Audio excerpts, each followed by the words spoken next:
कापसापेक्षाही मऊ व तोंडात टाकताच विरघळणारे दहीवडे घरच्या घरी अगदी सोप्या पद्धतीने कसे बनवायचे ते आज आपण बघणार आहोत. दहीवडे असे असायला हवेत की ज्याचे दात नसतील ते देखील ओठाने अगदी सहज खाऊ शकतील. चला तर मग कसे बनवायचे ते बघूया.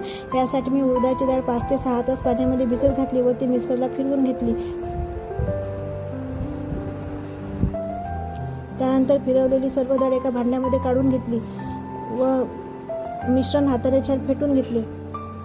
मिश्रण हाताने छान फेटून घ्यायचे. आपले मिश्रण पूर्ण फेटले गेले की नाही समजण्यासाठी एका वाटीमध्ये पाणी घ्यायचे. त्यावर थोडेसे मिश्रण टाकून बघायचे. मिश्रण जर पाण्यावर तरंगले तर आपले मिश्रण छान फेटले गेले असे समजायचे. त्यानंतर यामध्ये थोडेसे जिरे व चवीपुरते मीठ घालून घ्यायचे व हाताने पुन्हा एकदा मिक्स करून घ्यायचे. तुम्ही सुरुवातीला देखील घालू शकता. त्यानंतर एका पॅनमध्ये तेल गरम करायला ठेवायचे. हाताला अगदी पाण्याचा हात घ्यायचा व पाण्याच्या हाताने वडे छान फ्राय करून घ्यायचे. हाताला जर पाणी लावले तर मिश्रण हाताला चिपकत नाही व वडे छान सुटतात.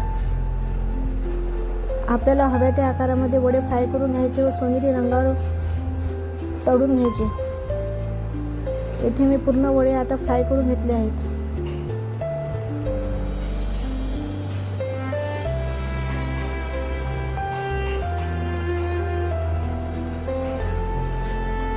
आता एका भांड्यामध्ये पाणी घ्यायचे. त्यामध्ये थोडासा हिंग व मीठ घालायचे.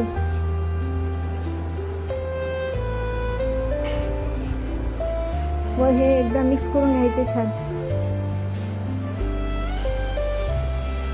त्यानंतर यामध्ये तयार केलेले वडे घालून घ्यायचे व अर्ध्या तासासाठी भिजत ठेवायचे.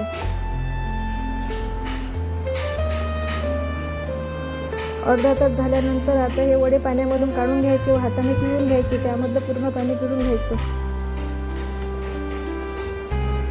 जोपर्यंत आपले वडे पाण्यामध्ये भिजत आहेत तोपर्यंत आपण हिरवी चटणी कशी बनवायची ते बघून घेऊ. त्यासाठी मी 5 ते 6 हिरव्या मिरच्या, थोडीशी कोथिंबीर, थोडासा दाडवा, चवीपुरते मीठ घेतले व ते मिक्सरला फिरवून घेतले. त्यानंतर यावर 1 लिंबू पिळून घेतला. आता इथे आपली हिरवी चटणी तयार झालेली आहे.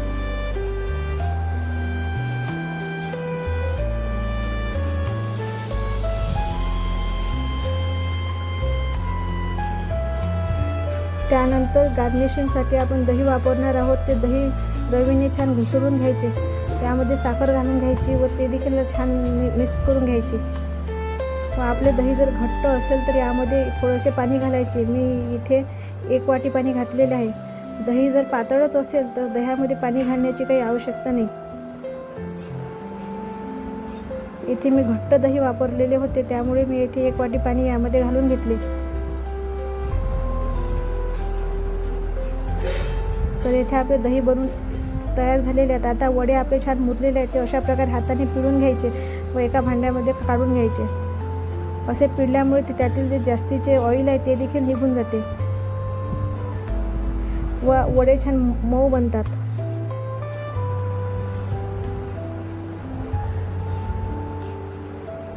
तर आता आपण याला सर्व करूया. येथे मी चिंच गुळाची चटणी आधीच बनवून घेतली होती. चिंच शिजवून घ्यायची व त्यामध्ये गूळ घालून घ्यायचा. झाली आपली चिंच गुळाची चटणी तयार. तर एका प्लेटमध्ये आधी दही घालून घ्यायचे व त्यावर वडे ठेवायचे.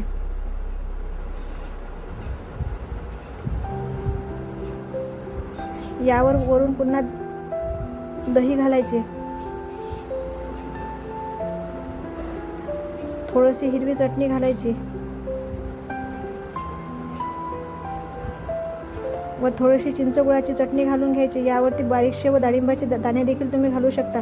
तयार आहेत आपले भन्नाट अशा चवीचे दही वडे. एकदा नक्की बनवून बघा. पूर्ण व्हिडिओ बघितल्याबद्दल धन्यवाद. अशाच नवनवीन रेसिपीसाठी मराठी मेजवानीला लाईक, शेअर व सबस्क्राईब करायला विसरू नका. धन्यवाद.